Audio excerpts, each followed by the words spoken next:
5 दोस्त रामू, श्याम, कैलाश, सरोज और मंगल गांव के एक पुराने बरगद के पेड़ के नीचे बने चबूतरे पर बैठे थे। अरे श्याम, तू तो डरपोक है। वो मंदिर वाली कहानी सुना जो तुझे तेरे बाबा ने बताई थी। रामू, मजाक मत कर। वो कहानी कोई हंसी मजाक की नहीं है। मेरे बाबा कहते थे कि उस मंदिर में एक आत्मा रहती है। उसकी शादी होने वाली थी, लेकिन उसके मंगेतर ने उसे धोखा दिया। गंगा ने गुस्से में खुद को उस मंदिर में जाकर आग लगा ली। जो भी रात को उस मंदिर के पास जाता है वो वापस नहीं लौटता। अरे ये सब बूढ़ों की बनाई कहानियां हैं। आत्मा वगैरह कुछ नहीं होता। मैं तो कहता हूं आज रात हम सब उस मंदिर चलें, देखें तो सही क्या है वहां। कैलाश, तू पागल हो गया है क्या?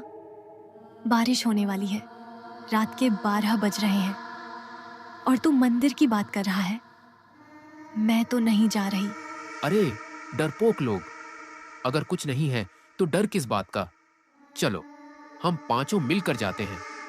अगर कुछ हुआ तो सब मिलकर लाट देंगे, और अगर कुछ नहीं हुआ तो श्याम की ये आत्मा वाली कहानी हमेशा के लिए खत्म।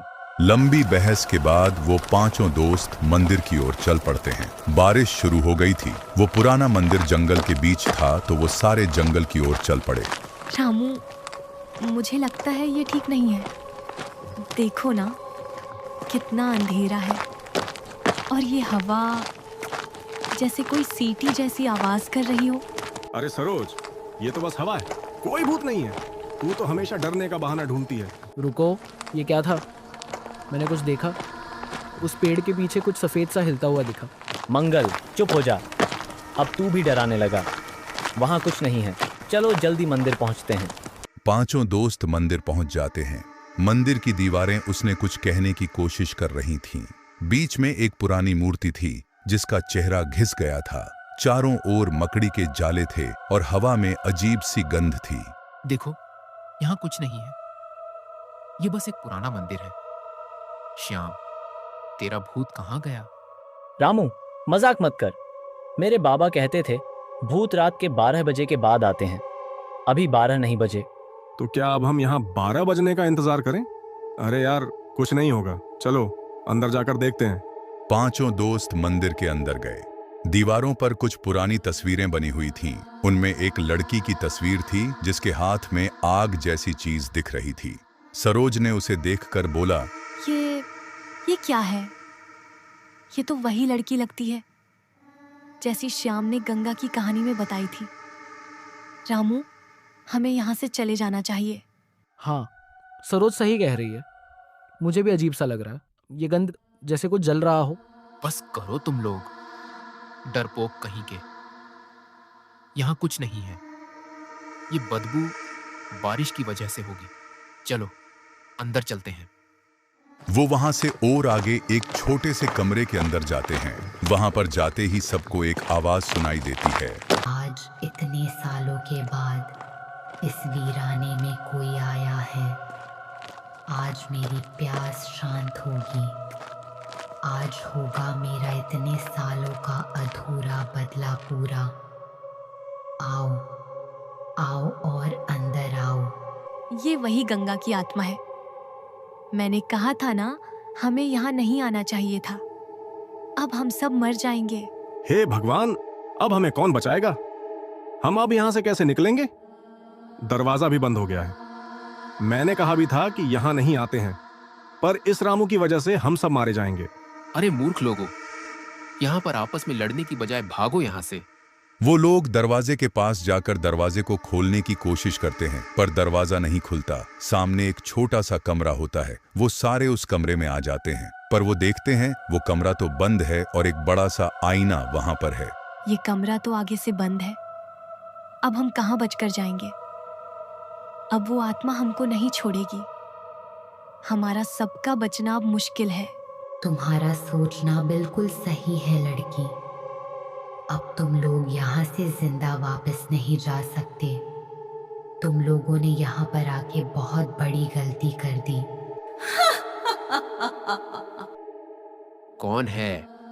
कौन बोल रहा है? मैं बाकियों जैसा नहीं हूं जो तुम्हारी इन आवाजों से डर जाऊं। हिम्मत है तो सामने आओ। रामू के इतना कहते ही गंगा की आत्मा आईने में से सबके सामने आ गई। उसने रामू को ऊपर उठा दिया। देखते ही देखते रामू गायब हो गया, मानो जैसे वो आत्मा रामू को अपने साथ ले गई हो। सभी लोग डर गए और वहां से भागे।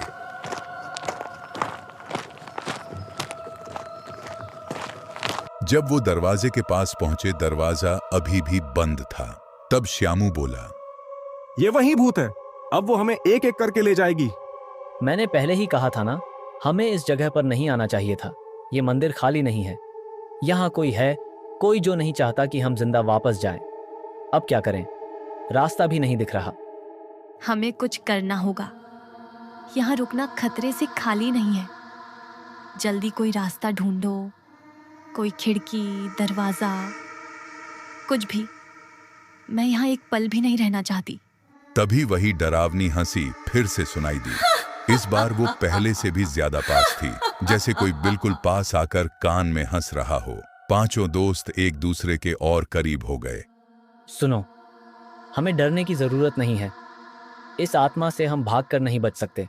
हमें हिम्मत दिखानी होगी, लेकिन सबसे पहले हमें रामू को ढूंढना होगा। वो हमारी जिम्मेदारी है। लेकिन कहाँ ढूंढेंगे उसे? वो तो उस शीशे में अचानक गायब हो गया, जैसे किसी ने उसे खींच लिया हो। मुझे नहीं समझ आ रहा कि ये सब कैसे हो रहा है।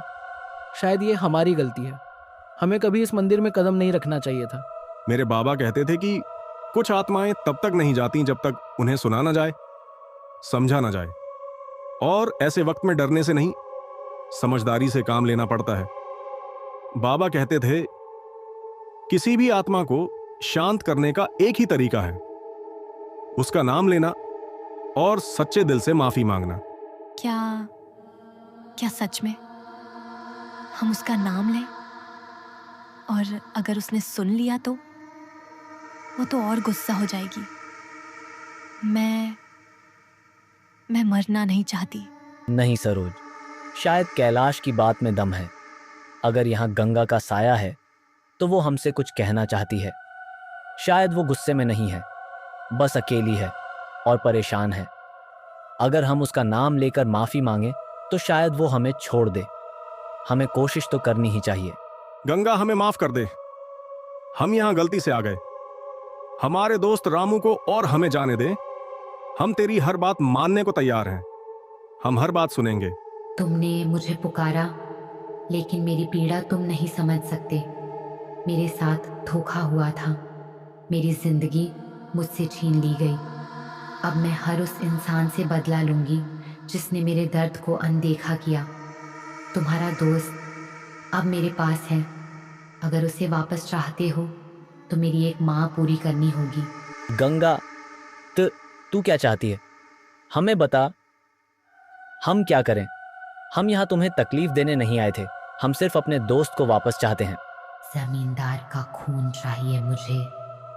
उसने मेरी जिंदगी बर्बाद की थी। उसके वंशज आज भी उस हवेली में हैं। उन्हें मेरे सामने लाओ और मैं तुम्हारे दोस्त को छोड़ दूंगी।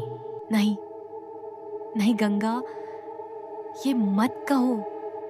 हम किसी की जान नहीं ले सकते। ये बहुत गलत है। तुम जो चाह रही हो वो इंसानियत के खिलाफ है।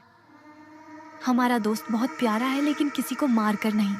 ठीक है, लेकिन पहले हमें यहाँ से बाहर निकलने दे। अगर तू सच में रामू को जिंदा वापस देना चाहती है तो हमें जाने देना होगा। ये बात सुन के गंगा उन सबको जाने देती है। वो सारे जंगल के रास्ते से हवेली की ओर जाने लगे। मुझे अभी यकीन नहीं हो रहा कि हम सच में हवेली की ओर जा रहे हैं। ये जगह तो बचपन से ही डरावनी मानी जाती है। गांव के बुजुर्ग कहते थे वहां कुछ अजीब हुआ था, लेकिन तब किसी ने ध्यान नहीं दिया। शायद वो गंगा की कहानी ही थी जिसे सबने बस अफवाह मान लिया। अगर हमने पहले उसकी बात सुनी होती तो शायद ये दिन नहीं देखना पड़ता। पर अब जो भी करना है सही करना होगा। हम सबको अब पीछे नहीं हटना। अगर गंगा को सच्चा न्याय चाहिए तो हम कोशिश करेंगे कि वो उसे मिले, बिना किसी और की जान लिए। चलते चलते वो हवेली के अंदर पहुंच जाते हैं।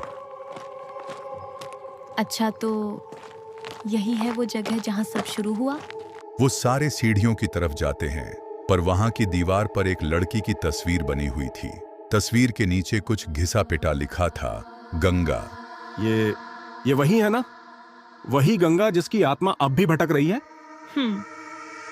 शायद यही उसका अतीत छिपा है, उसकी सच्चाई, उसका दर्द, सब इसी हवेली में दबा हुआ है। हम सब ने अब तक उसे सिर्फ एक डरावनी कहानी माना, लेकिन शायद वो बस एक लड़की थी जिसे इंसाफ नहीं मिला। वो सब सीढ़ियों के रास्ते से ऊपर जाते हैं। तुम सब जानते हो, गंगा को बस इंसाफ चाहिए। वो जो मांग रही थी वो गलत तरीका था, लेकिन दर्द उसका सच्चा है। तो क्या अब हम उसे समझा पाएंगे? क्या कोई आत्मा हमें सुनेगी?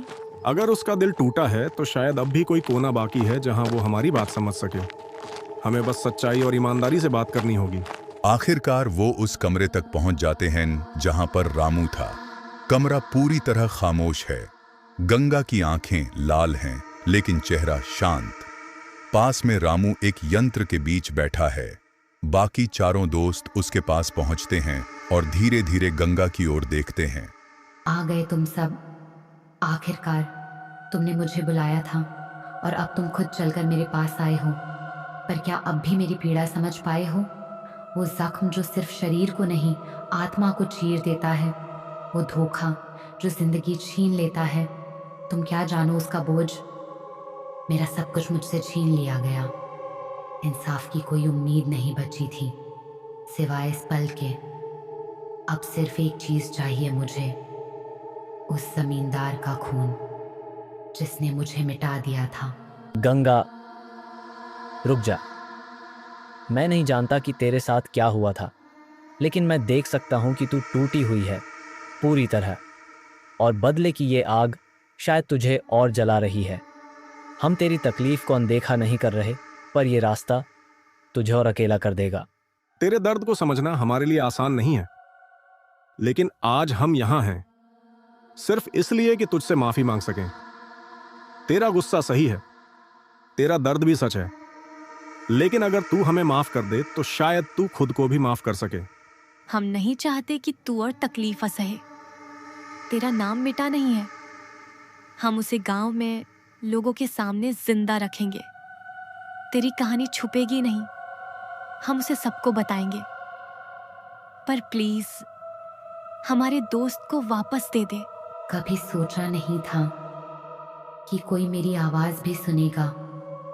तुम सबने पहली बार मुझे इंसान समझा है, एक डरावनी आत्मा नहीं। अब शायद अब मुझे भी चैन मिल सकता है। जाओ, तुम्हारा दोस्त अब आजाद है और मैं अब सच में चली जाऊंगी। ये कहते ही गंगा की आत्मा उन सबको आजाद कर देती है। मुझे लगा था मैं कभी नहीं बच पाऊंगा, पर तुमने सब कुछ बदल दिया। हम तुझे कभी नहीं छोड़ सकते थे रामू। चलो, ये कहानी अब खत्म होनी चाहिए। गंगा, हम वादा करते हैं, तेरा सच अब दबेगा नहीं। तेरी आत्मा अब आजाद है। वो पांचों दोस्त हवेली से बाहर आते हैं। वो खुश थे कि उन सब की जान बच गई, साथ ही साथ उनको एक सबक भी मिला। गंगा की आत्मा को मुक्ति दिलवा के उन सबको एक सीख मिली, गलत और सही का पता चला।